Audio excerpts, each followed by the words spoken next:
To start with, hiring manager has seen your resume and even cover letter most probably, right?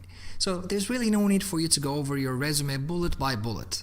Having said this, it doesn't hurt your chances to highlight some of your most important qualifications and achievements.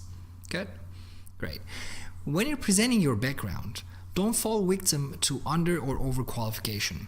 Just give them what they need, right?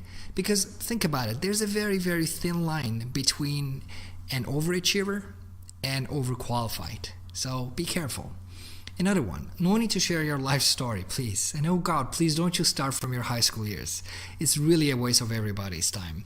I recently interviewed a candidate for a graduate role at PwC, and she literally started her pitch like this. I graduated from grade school in 1995 from XX school, and then continued my education further with X junior high school, and then high school years were very challenging with new environment. By that point, I was already done. Horrible first impression. I interrupted the candidate and asked her to talk about her current experience. She definitely failed the interview, not necessarily because of that answer, but the first impression was horrible. All right, another one. Don't keep it too long. It's a monologue, so nobody really has 20 minutes to listen to your background, however exciting that may sound to you, right? Another one, don't be boring. Please, you can show some serious enthusiasm in your pitch. The more energetic you are, the better it is. Oh, remember to smile. Yeah, it makes a big difference. See? I don't know why I did that.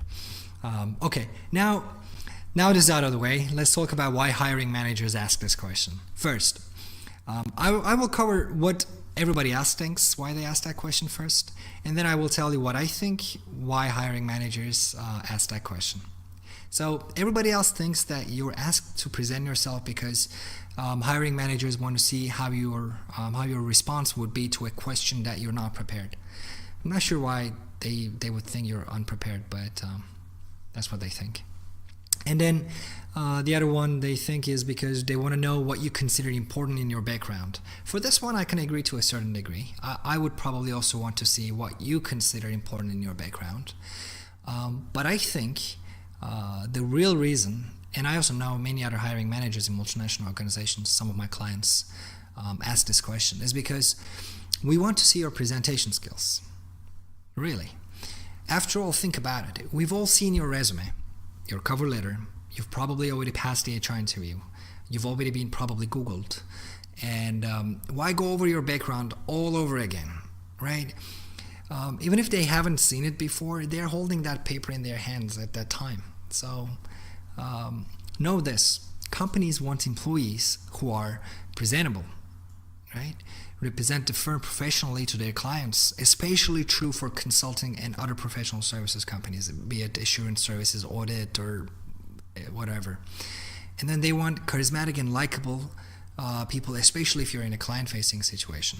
So think about it. If they ask you to present a company, it will be unfair to you as you have very limited knowledge. But what better material is there than your background to present, right?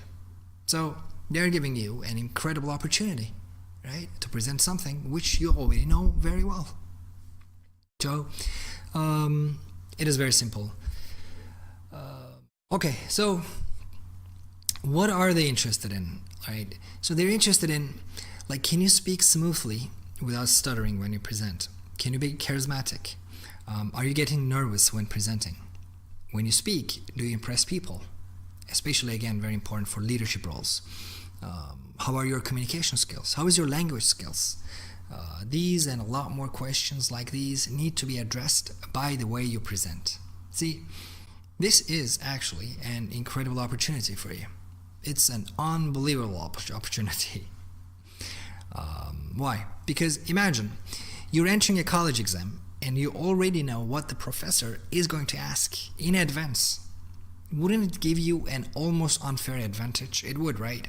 This is exactly what it is. You already know they will ask you that question. So you just need to put in the work and study. You need to know how to present your background very, very clearly and impressively. All right, so how to do it? I will present you two approaches here. Let's call the first approach Toyota and the second one is Porsche. All right, in Toyota method, all you have to do is prepare a 1-minute pitch and it will have 3 sections in it. 1. Talk about your current role. 2. Talk briefly about your background. And 3. Talk about your future ambitions and why that company is the perfect match to what you want. Something similar to this. So this would be what I would say if I were in an interview today. I would probably say I've been working as a manager with PwC Consulting for the past 4 years. During this time, I've been providing incredible value to my clients through strategies we developed and implemented for them. These projects are typically the kind of projects that lasted anywhere from a week to 4 months. Looking back at it now, I must have done a great job as an engagement manager that our clients particularly requested for me whenever they come back for new work packages. And then you can continue and talk about your background. So the first section is done. Prior to PwC, I was with 2 other consulting companies, again in professional service industry. And finally, or maybe firstly in this case, I started my career with S&P, Standard & Poor's, as an analyst. I was with S&P until 2008, which is when I was laid off. I guess some would find this ironic. In addition to this, I have an MBA degree from Cass Business School of City University London, and I hold various professional certifications including PMP, PMI RMP, and CMA. Now I'm looking forward to taking my career to the next level with the XXX company and continue to add more value to my clients under XXX umbrella. See, I think pitching this, presenting like this, would be good enough, but not necessarily something you would collect so many points. It would be like ticking the box, Present it, done, move on to the next questions. If you want to gain even further points with your answer, then I suggest you employ a technique which we use on a daily basis at work. See, in my line of profession at management consulting, we always present with supporting tools. Always. It could be a PowerPoint presentation, video, chart, interviews with experts. The list is long. We have a lot of resources. So when I get interviewed by clients, I always have at least a PowerPoint presentation made up of only a couple pages, a couple slides. And this allows me to clearly highlight what my relevant experience is, which methodologies we used, and how the results were. See, I suggest you do the same. When you're asked to present your background or talk about your previous experiences or answer the question of tell me about yourself, why don't you take your printed out presentation and walk them through the pages one by one? Try to get that presentation printed out professionally with a nice quality binded paper. It will work wonders.